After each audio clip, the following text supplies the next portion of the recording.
Je ne suis pas un voleur. Je ne suis pas un braqueur. Dans notre pays, là, ici.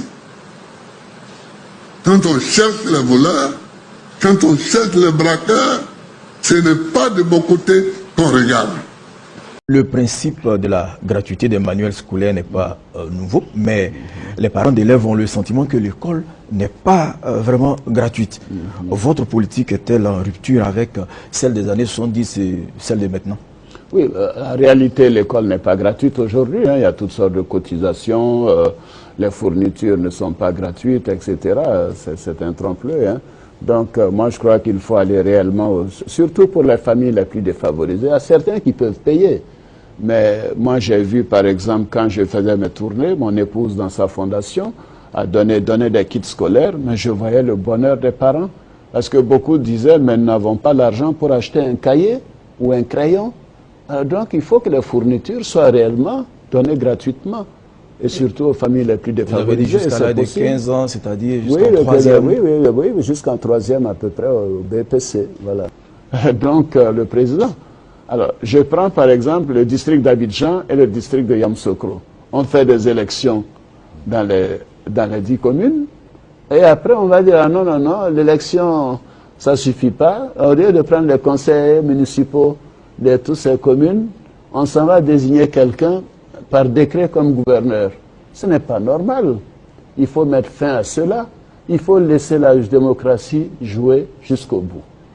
La France a vraiment décidé d'exterminer les Ivoiriens. L'embargo sur les médicaments cause un grand tort aux Ivoiriens. Cet embargo pèse plus lourd que toutes les bombes de destruction massive.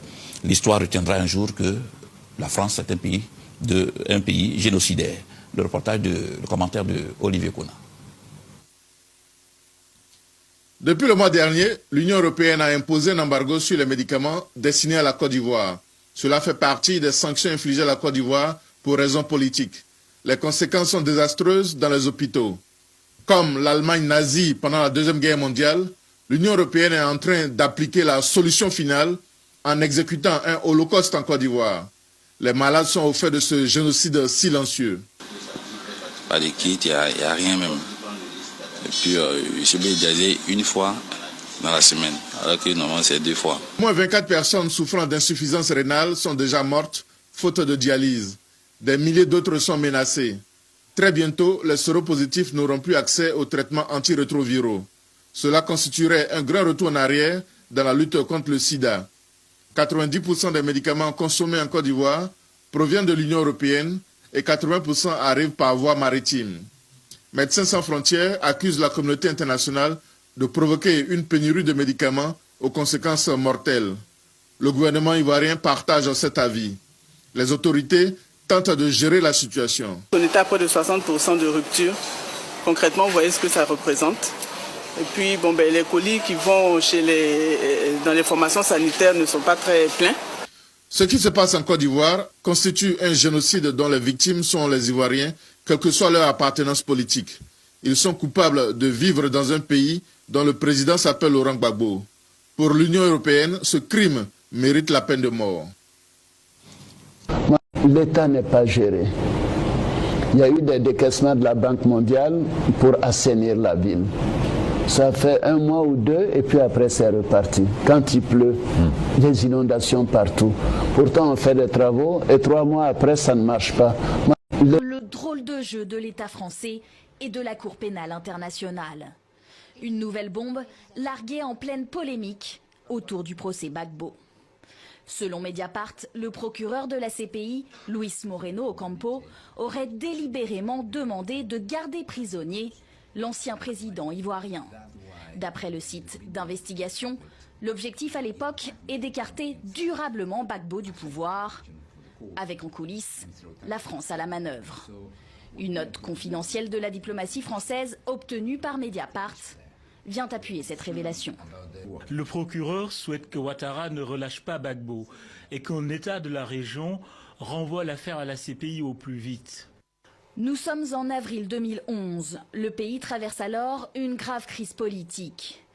Retranché dans sa résidence à Abidjan, il est alors arrêté par les forces pro-Ouattara, appuyées par la France et l'ONUCI. Son arrestation sera filmée et retransmise dans le monde entier. Seulement voilà, à l'époque, il n'existait ni mandat d'arrêt, ni saisine de la CPI. La requête ne reposerait donc juridiquement sur rien, selon Mediapart. Nicolas Sarkozy, alors président français, est un proche d'Alassane Ouattara. La suite, on la connaît. Laurent Gbagbo est transféré à la Cour pénale internationale. Il est actuellement jugé pour crimes contre l'humanité. Quant à Alassane Ouattara, il a entamé un second mandat à la présidence du pays. Chers compatriotes, je suis Alassane Ouattara. J'ai des solutions pour vous. Donnez-moi 5 ans. On va pour se débrouiller, vous dites qu'il ne faut pas ma femme. Mais du coup, encore pour se débrouiller, vous venez nous dire qu'est-ce que vous voulez qu'on fasse à l'affaire? Qu'est-ce que vous voulez qu'on fasse à l'affaire? Vous voulez que nous nous prostituions ou bien? On ne peut pas se prostituer. On ne peut pas se prostituer. Des pleurs qui n'ont rien changé et rien pu faire pour sauver la maison de l'or des griffes de ce bulldozer. Sur les résultats des élections de certaines régions, la CEI a pu obtenir au niveau de la commission centrale un consensus pour valider ces résultats. Il reste que d'autres régions, quelques régions font l'objet de dissensions, de discordes. Et c'est ce qui fait le blocage de la CEI. Depuis 3 jours, c'est-à-dire depuis le 28, la CEI avait 3 jours pour prononcer les résultats provisoires. Le délai qui lui a été imparti est d'ordre constitutionnel. C'est un délai impératif. Ce délai a été expiré et la CEI n'a pu se prononcer pour donner les résultats provisoires. Ce délai a expiré le mercredi à minuit. Une fois expiré, la CEI n'est plus compétente pour se prononcer sur les résultats. Et comme les questions qui relèvent du contentieux sont du domaine du Conseil constitutionnel, relèvent de la compétence du Conseil constitutionnel, c'est le Conseil constitutionnel qui est habilité à se prononcer sur les cas litigieux. Dès cet instant, la CEI est forclose pour pouvoir annoncer des résultats. Nous avons écrit à M. Bakayoko, président de la CEI, dans ce sens, et nous lui avons évoqué le droit de révocation qui nous permet de nous saisir du dossier et de statuer avec sérénité. Vous l'avez dit, la CEI est disqualifiée. Les résultats seront donc proclamés par votre institution. Est-ce qu'on peut avoir une idée précise de la date? Tout à fait. Une fois que nous nous saisissons du dossier, nous examinons les requêtes qui ont été introduites au fin de l'annulation de certains résultats de certaines régions. Et nous allons ici, dans quelques heures, nous allons essayer de statuer sereinement. Donc, il faut s'attendre à l'annonce des résultats définitifs, mais nous avons besoin d'éplucher, de vérifier tous les procès-verbaux qui sont au nombre de 20 000. Ce n'est pas une chose facile. Nous devons le faire avec sérénité et avec la clairvoyance nécessaire pour que le Conseil constitutionnel agisse dans le cadre des compétences qui lui sont dévolues. Monsieur le Président, il se trouve que certains médias ont déjà annoncé un vainqueur. Est-ce que vous avez un commentaire à faire là-dessus? Il y a certains médias qui s'amusent, je pourrais le dire ainsi, à un jeu dangereux, qui joue un jeu dangereux, parce que dans les différents pays, en Europe, en Amérique, en Afrique, en Asie, il y a des organes chargés des élections. Et ce sont ces organes qui sont habilités, qui sont celles compétentes à donner des résultats. Il y a des chaînes qui s'amusent à donner des résultats. Les Ivoiriens doivent considérer ces résultats comme nuls et non avenus. C'est le Conseil constitutionnel seul, après que la CEI ait été bloquée par manque de consensus, c'est le Conseil constitutionnel qui est habilité à donner les résultats définitifs de cette élection après avoir examiné les requêtes qui ont été introduites au fin de l'annulation de certains résultats. Monsieur le Président, si vous aviez un message à lancer aux Ivoiriens, lequel sera-t-il? Nous disons aux Ivoiriens, surtout aux Ivoiriens, de rester calmes, de ne pas se laisser emporter par des rumeurs ou des intoxications. Nous sommes dans un état de droit. Nous devons le répéter à souhait, comme dans tous les pays du monde. Aucune organisation internationale, même l'Organisation des Nations Unies, aucune organisation continentale comme l'Union européenne ou l'Union africaine, ou encore aucune organisation sous-régionale comme la CEDEAO n'est habilitée à donner des résultats des élections présidentielles en Côte d'Ivoire. en dernière minute, au finish, c'est le Conseil constitutionnel qui peut le faire. Et nous disons aux Ivoiriens d'être sereins, d'être dans l'attente dans quelques heures des résultats qui seront proclamés définitivement par le Conseil constitutionnel. Merci bien, Monsieur le Président, d'être revenu sur ce plateau pour tous ces éclairages. Monsieur Cissé Bakongo, il est conseiller spécial du président Alassane Ouattara. Lors de la campagne par rapport à ce référendum, on a vu que le pouvoir ivoirien a procédé à l'arrestation d'un certain nombre d'acteurs politiques.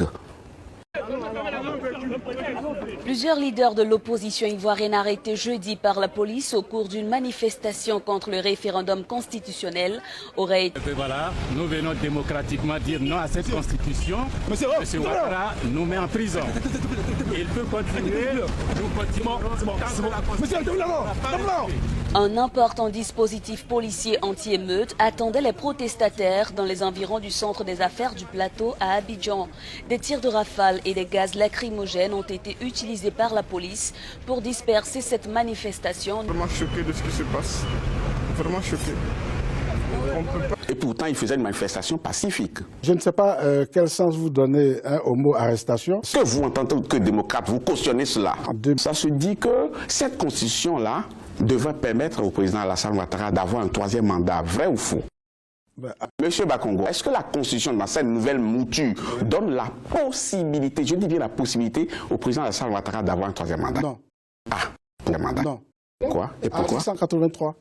Comment? L'article 183 de la Constitution dit que la législation en vigueur, au moment de l'entrée en vigueur de la nouvelle Constitution, reste applicable. L'article 183 de la Constitution dit que la législation en vigueur, au moment de l'entrée en vigueur de la nouvelle Constitution, reste applicable. La législation en vigueur, c'est-à-dire la Constitution, les textes pris en son application, que ce soit des lois, des décrets ou alors des ordonnances et autres, qui sont en vigueur au moment de son entrée en vigueur, sans jeu de mots, reste applicable.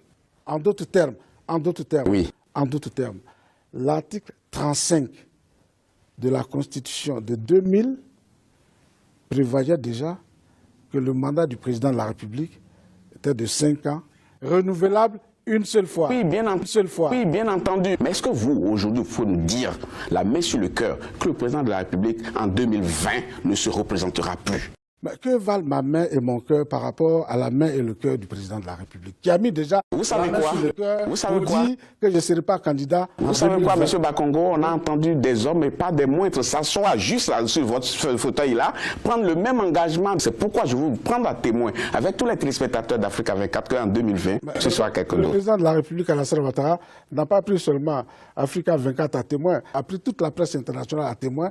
Je voudrais vous annoncer solennellement que j'ai décidé de ne pas être candidat à l'élection présidentielle du 31 octobre 2020. Alassane Ouattara est un menteur.